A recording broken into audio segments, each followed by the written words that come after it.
entrevista aqui no canal de vídeos da revista Em Diabetes, e hoje a nossa entrevistada é a doutora Cláudia Piper. A lista de funções dela e de experiência é muito grande, então a gente vai escolher umzinho e depois na matéria que vocês vão estar lendo na revista, a gente vai colocar outras funções. Ela faz parte da equipe de coordenação do curso de pós-graduação em endocrinologia da PUC no IED. O IED é o Instituto de Endocrinologia do Rio de Janeiro, que fica aqui no centro da cidade. A gente está aqui hoje, veio bater um papo com ela sobre o Congresso Europeu de Diabetes. A doutora Cláudia nos ajudou mandando informes direto de Lisboa durante o evento e que a gente publicou na fanpage da revista e nas nossas redes sociais.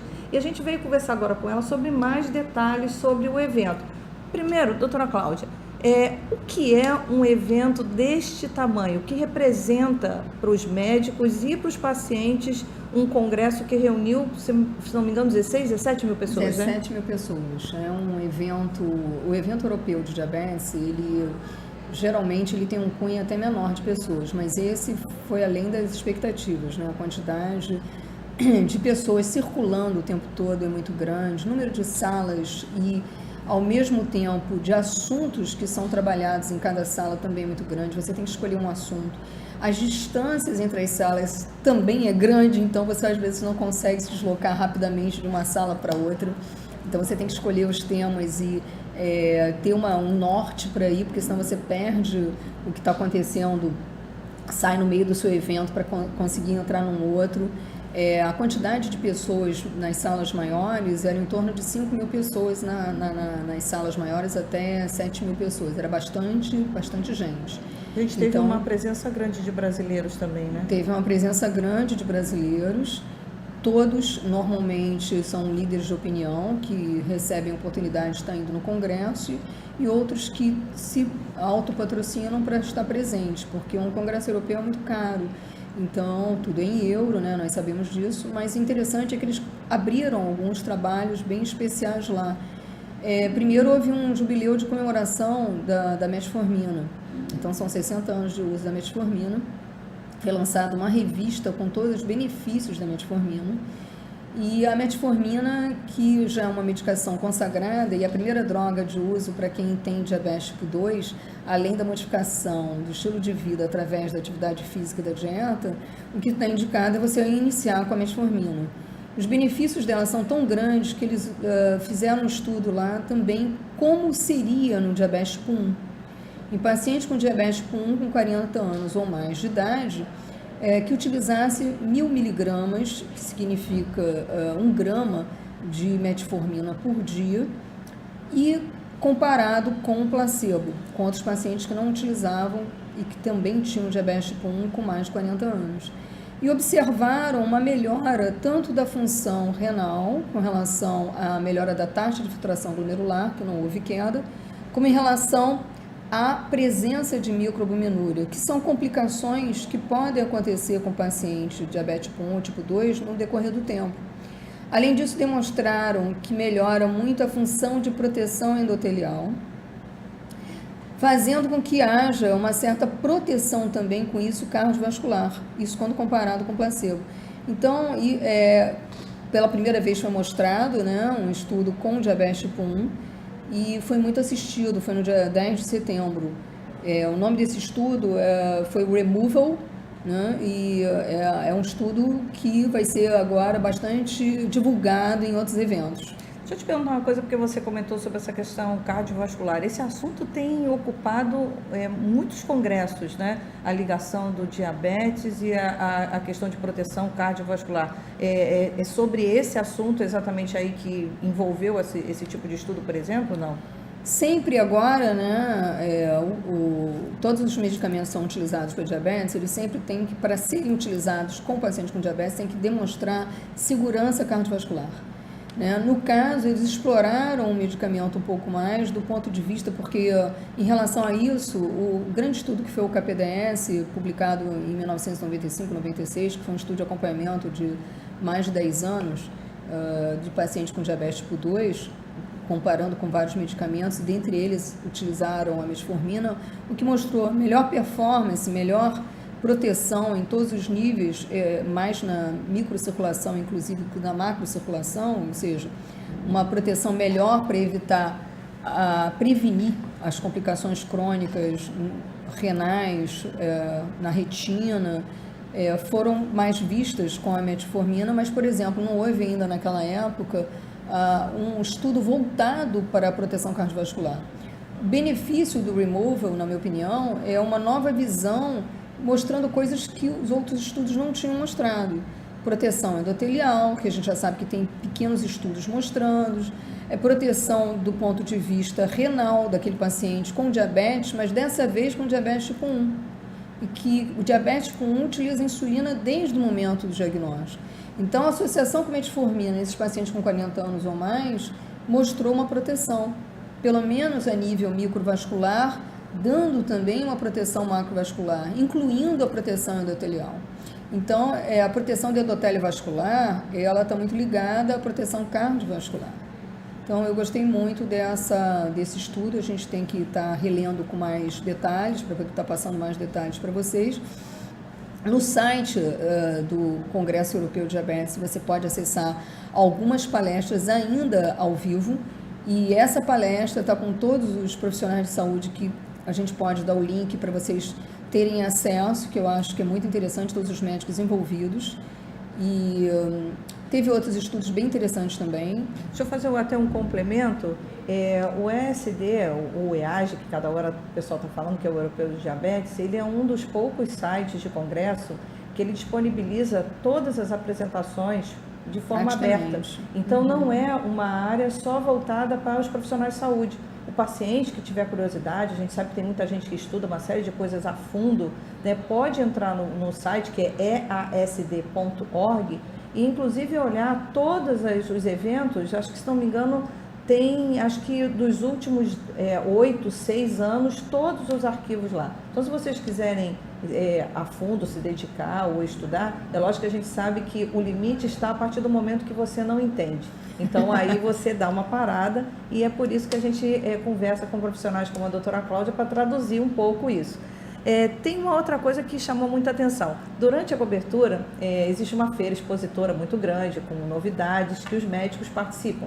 E a doutora Cláudia esteve numa dos estandes, e das postagens que mais causou impacto foi de uma nova bomba de insulina, né? E aí eu queria que você contasse um pouquinho, porque todo mundo compartilhou, queria saber mais detalhes, e aí, atendendo ao pessoal que quer saber mais detalhes, a gente veio conversar com ela sobre isso, né? Primeiro, ainda não está no Brasil, não é isso? Não, ainda não está no Brasil.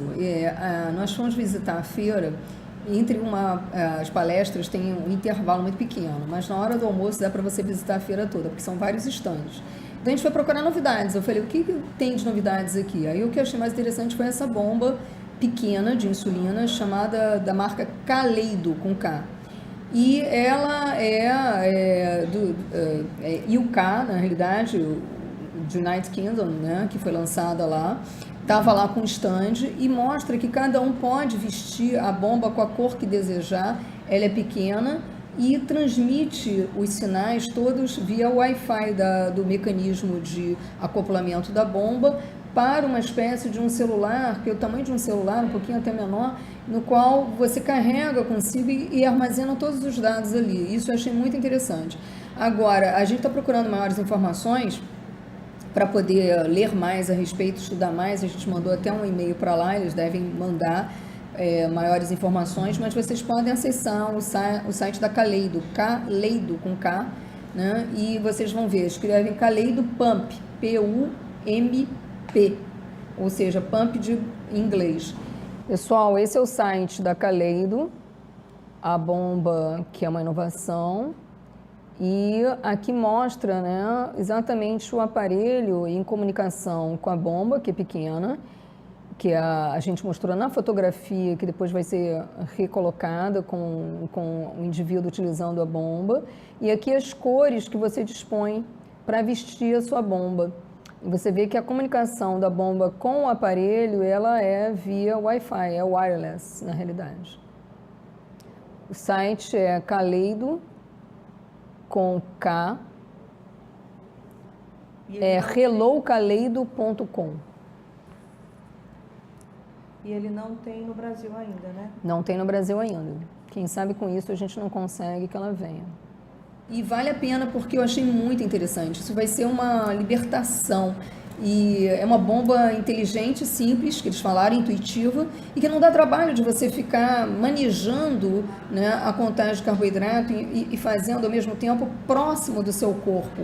Você carrega na mão o mecanismo que parece um celular e dali você trabalha com Wi-Fi e a bomba é pequenininha, colorida e a cor que você quiser. Então, de acordo com o seu humor, eu acho que você pode trocar a cara da bomba. Eu achei o máximo aquilo. Para os adolescentes também isso vai ser maravilhoso. Uma motivação, né? E pela primeira vez a gente tem uma abertura no reinado das bombas de insulina, né? Literalmente, de UK, né? O reinado da insulina vai mudar.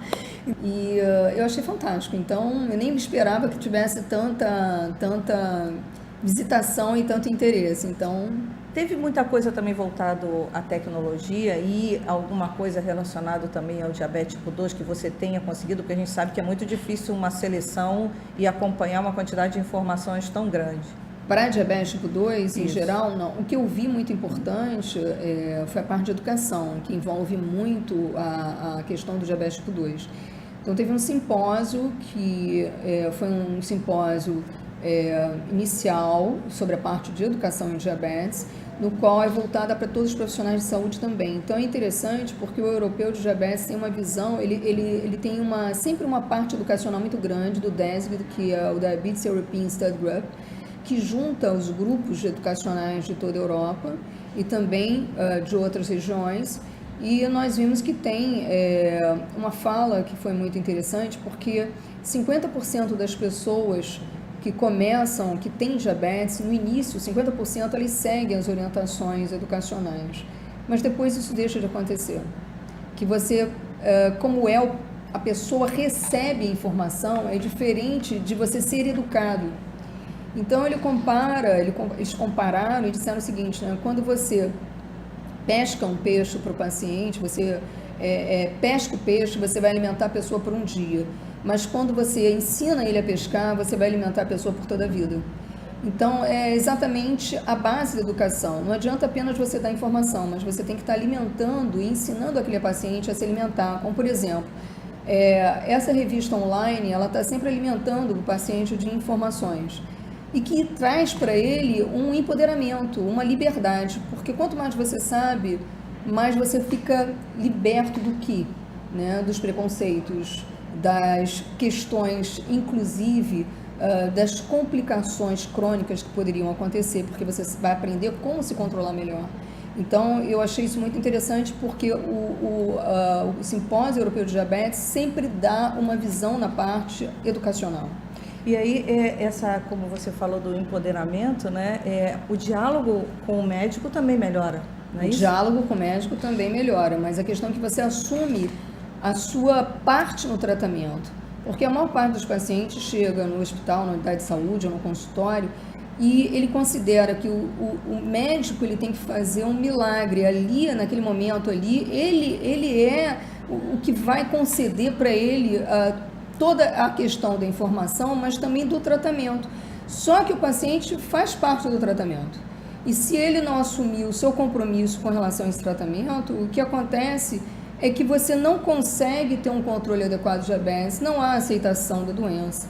E você vai pular etapas, né? Não adianta, você aprende a lidar naquele momento, depois você esquece. E diabetes é a única doença que o indivíduo não consegue esquecer 24 horas por dia, né? Não tem como, seja o DM1, seja o DM2, mas claro, muito mais o DM1. Falando no DM1, teve um outro estudo lá bem bacana, que foi uma comparação da insulina Degludec com a insulina Glargina.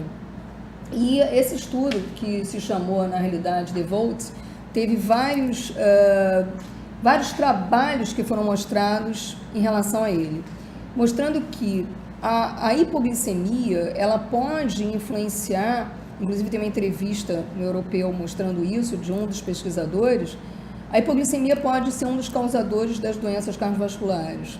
Então, mostrou um correlacionamento em relação a isso, que a gente tem que ter muito cuidado com hipoglicemias graves. E a Degludec claramente diminuiu muito mais o percentual de hipoglicemia quando comparado com a Glargina. Então, isso, na minha opinião, é um estudo importante e vai ser bastante falado daqui para diante no DEVOTE, já tem publicação feita. e a gente teve uma nova visão, ou seja, hipoglicemias repetidas, hipoglicemias graves, mas o legado da hipoglicemia, que a gente só pensava no legado da hiperglicemia, da memória metabólica ruim. E ele mostrou, na apresentação da aula dele, o legado também da hipoglicemia e os danos que podem causar endoteliais. Nossa. No endotélio vascular. Isso, e que isso pode ser um mobilizou o pessoal precursor, exatamente, para problemas cardiovasculares futuros. E quem mais utiliza insulina é o diabetes tipo 1. Claro que vai ter o DM2 insulinizado também, e isso a gente tem que ficar atento para os dois tipos de pessoas, tanto com DM1 quanto com DM2. Então eu achei fantástico isso, porque é uma nova visão. Eu não tinha essa visão tão clara que a hipoglicemia também causava danos na vasculatura, no endotélio vascular. E tem uma memória em relação a isso. Interessante, né? Bom, esses foram alguns dos destaques que a doutora Cláudia Piper trouxe para a gente. Ela é uma pessoa que está sempre com a gente aqui na revista, esclarecendo. Ela é especialista na área de educação em diabetes e vai estar com a gente mais adiante, em outras ocasiões, para esclarecer outros pontos importantes. A gente queria agradecer a sua participação. Obrigada a vocês do Em Diabetes. Obrigada, Cristina.